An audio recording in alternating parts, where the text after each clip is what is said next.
Hubo un momento en el que el Real Madrid dejó de sentirse el rey de Europa. Y para entender lo grave que era eso, hay que recordar quién es el Real Madrid, el club más ganador de la historia, el club que convirtió la Champions League en parte de su identidad, el club que históricamente vivió obsesionado con dominar el fútbol mundial, pero a fines de los 2000 algo había cambiado. El Barcelona estaba destruyendo al fútbol europeo. No solamente ganaba, humillaba, dominaba la posesión, dominaba psicológicamente, dominaba tácticamente y lo peor para el madridismo, dominaba al Real Madrid. El equipo de Pep Guardiola parecía perfecto, y mientras el Barça construía probablemente una de las mejores generaciones de la historia con Lionel Messi, Xavi Hernández, Andrés Iniesta, Sergio Busquets y Dani Alves, el Real Madrid acumulaba frustraciones, años cayendo en octavos de Champions, años sintiéndose inferior, años intentando encontrar una identidad. Entonces Florentino Pérez tomó una decisión desesperada: traer al único hombre que parecía capaz de destruir al Barcelona, José Mourinho. Mucho antes de convertirse en uno de los entrenadores más polémicos de todos los tiempos, José Mourinho era simplemente un joven portugués obsesionado con entender el fútbol. Nació en Setúbal, Portugal, en 1963. Su padre, Félix Mourinho, había sido futbolista y entrenador. Desde niño, José vivió rodeado de conversaciones tácticas, entrenamientos y análisis de partidos. Pero existía un problema: no tenía talento suficiente para convertirse en una estrella dentro del campo. Y ahí fue donde comenzó a desarrollar algo todavía más peligroso.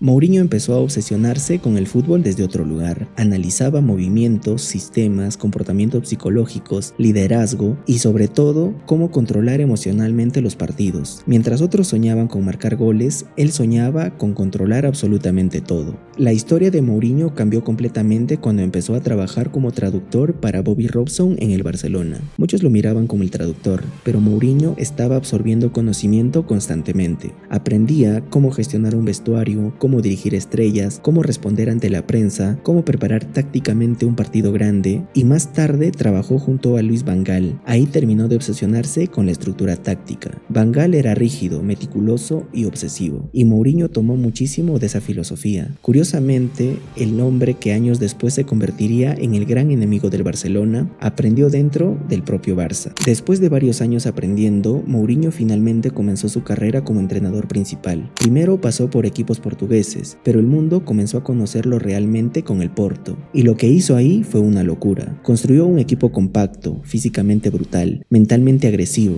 y completamente obsesionado con competir. En el año 2004 ganó la Champions League, pero no la ganó como favorito, la ganó destruyendo a gigantes europeos, y de repente apareció una nueva figura en el fútbol mundial, un entrenador arrogante, provocador e inteligente, y absolutamente obsesionado con ganar. Entonces llegó al Chelsea, y ahí nació oficialmente The Special One. Cuando Mourinho llegó al Chelsea, Inglaterra quedó impactada, porque nadie hablaba como él, nadie tenía esa seguridad, nadie provocaba así. Desde el primer día dejó una frase histórica: por favor, no me llamen arrogante, pero soy el campeón de Europa, creo que soy especial. Y cumplió.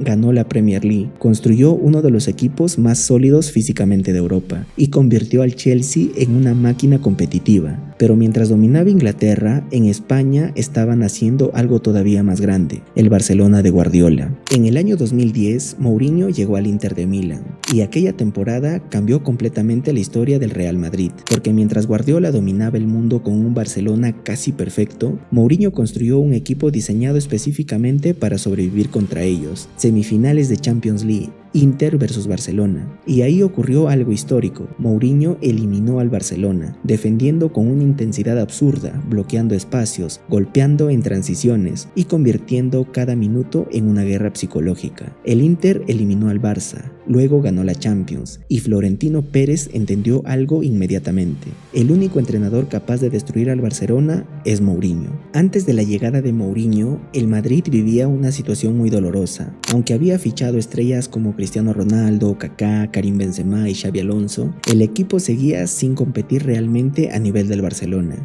y existía un trauma gigantesco: 6 eliminaciones consecutivas en octavos de Champions League, algo absolutamente inaceptable para el Real Madrid. Pero el golpe más duro ocurrió el 29 de noviembre del año 2010, Barcelona 5, Real Madrid 0, la famosa manita. Aquella noche fue traumática. El Barcelona destruyó futbolísticamente al Madrid: posesión, presión, control emocional, todo. El Madrid parecía pequeño frente al Barcelona. Pero esa humillación no destruyó a Mourinho, lo transformó, porque entendió algo importante: nunca podría vencer a Guardiola intentando jugar igual que Guardiola. Entonces decidió crear algo completamente diferente. Después del 5-0, Mourinho transformó completamente al Real Madrid. El equipo dejó de obsesionarse con la posesión. Ahora quería correr, atacar espacios, destruir en transición y castigar cada error al rival. Y ahí apareció la mejor versión de Cristiano Ronaldo, porque Mourinho entendió algo clave: Cristiano era todavía más peligroso cuando atacaba defensas abiertas. Entonces construyó un sistema perfecto para liberarlo, con Mesut Özil creando, Ángel Di María rompiendo líneas, Benzema sacrificándose tácticamente y Xabi Alonso manejando el ritmo.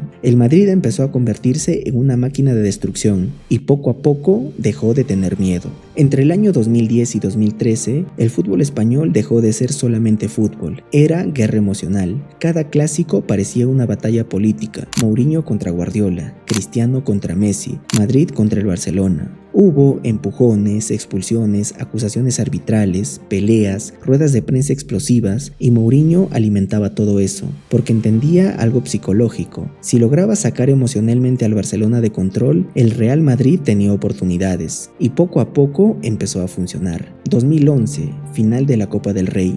Real Madrid versus Barcelona. Y aquí ocurrió algo gigantesco. El Real Madrid derrotó al Barcelona de Guardiola, con gol de Cristiano Ronaldo en tiempos extra. Pero aquella victoria significó muchísimo más que una copa, porque emocionalmente el Madrid dejó de sentirse inferior. Mourinho había conseguido devolver el orgullo competitivo al club, y eso cambiaría todo lo que vendría después. La temporada 2011-2012 no fue solamente buena, fue una declaración de guerra al fútbol europeo, porque después de años viendo cómo el Barcelona de Guardiola parecía dominar absolutamente todo, Mourinho construyó un Real Madrid capaz de responder golpe por golpe, y lo hizo de una forma brutal. El Madrid terminó la liga con 100 puntos, 121 goles, 32 victorias y una diferencia de goles absurda. En ese momento nadie había alcanzado semejantes números en España, pero lo más impresionante no era solamente las estadísticas, era la sensación que transmitía el equipo. Cada vez que el Real Madrid recuperaba la pelota, parecía que podía destruirte en segundos. Las transiciones eran aterradoras, Xabi Alonso recuperaba y lanzaba, Mesut Özil encontraba espacios imposibles, Di María corría como un loco y Cristiano Ronaldo atacaba como una bestia, mientras Benzema conectaba con todo silenciosamente. Era un equipo físicamente salvaje, mentalmente obsesivo y completamente diseñado para matar rivales rápidamente. La relación entre Mourinho y Cristiano Ronaldo fue fundamental para entender aquel Madrid, porque Mourinho entendió algo mejor que nadie: Cristiano no necesitaba tocar 100 veces la pelota, necesitaba espacios, necesitaba velocidad, necesitaba atacar defensas desordenadas, y cuando eso ocurrió era imparable. Esa temporada Cristiano Ronaldo marcó 60 goles oficiales, 46 en liga, y apareció constantemente en partidos grandes. Pero más allá de los goles, Mourinho logró algo todavía más importante: convertir a Cristiano en el líder emocional absoluto del equipo. El portugués jugaba con rabia, con obsesión. Cada clásico parecía personal para él. Cada partido contra el Barcelona parecía una batalla por demostrar quién dominaba más el fútbol mundial, y esa intensidad terminó contagiando al resto del equipo. El 21 de abril del año 2012, en el Camp Nou, Barcelona versus el Real Madrid, posiblemente el partido más importante de la era Mourinho,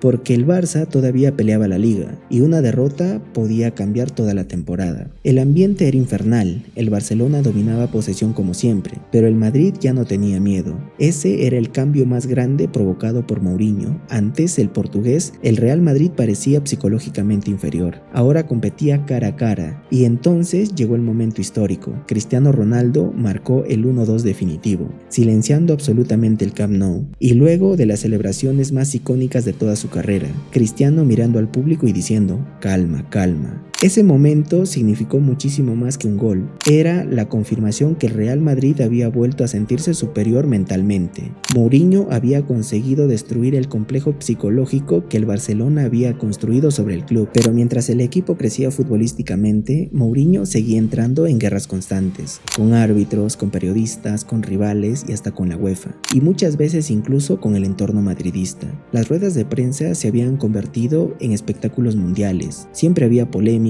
siempre había tensión, siempre parecía existir una conspiración contra él, y aunque eso fortalecía la mentalidad del grupo internamente, también empezaba a desgastar muchísimo el vestuario, porque vivir permanentemente en guerra emocional consume a cualquiera. Había algo que perseguía al Real Madrid desde hacía años, la décima Champions League, la obsesión más grande del club, y Mourinho lo sabía perfectamente. Florentino Pérez no lo había contratado solo para competir contra Guardiola, lo había contratado para conquistar Europa otra vez. Y aunque Mourinho logró llevar al Madrid nuevamente a semifinales de Champions, siempre ocurría algo. En el 2011 fueron eliminados por el Barcelona, en el 2012 fueron eliminados por el Bayern de Múnich en penales. Ese partido contra el Bayern destruyó emocionalmente al equipo, especialmente porque el Madrid sentía que era su año. Cristiano falló penal, Kaká falló el penal, Sergio Ramos mandó un penal al cielo y el Santiago Bernabéu quedó completamente devastado. Mourinho estaba obsesionado con la Champions y cada fracaso europeo aumentaba todavía más la presión interna.